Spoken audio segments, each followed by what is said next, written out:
Power star Pawan Singh का teaser को launch कर दिया गया है। हमारे पावर स्टार पवन सिंह का टीजर यानी कि एल्बम का नाम है लोई के टोई। भाई हमारे पावर स्टार पवन सिंह का टीजर का जो क्वालिटी है ना, जो वीडियो का क्वालिटी है, अगर आप लोग देखिएगा ना एकदम खुशी से मिजाज आप लोग का गदगद हो जाएगा। भाई इतना कमाल का टीजर है।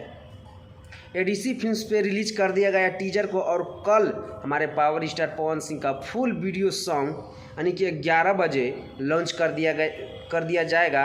अगर अभी तक आप लोग हमारे पावर स्टार पवन सिंह का टीजर को नहीं देखे तो फटाफट जाइए और हमारे पावर स्टार पवन सिंह का टीजर को देख के बताइएगा कि आप लोगों को कैसा लगा। भाई ताजुब का बात तो ये है कि हमारे पावर स्टार की व्यूज है यानी कि 8000 के लगभग, और आप लोगों को बता दें कि लाइक जो है ना वो 25,000 लाइक है।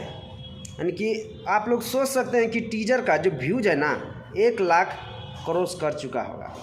तो भाई आप लोगों को ये वीडियो कैसा लगा? अगर आप लोग हमारे पावर स्टार पवन सिंह का टीजर को देख लिए हैं लोई के टोई, तो आप लोग कमेंट सेक्शन में अपना राय जरूर दीजिएगा कि आप लोगों को हमारे पावर स्टार पवन सिंह का टीजर कैसा लगा।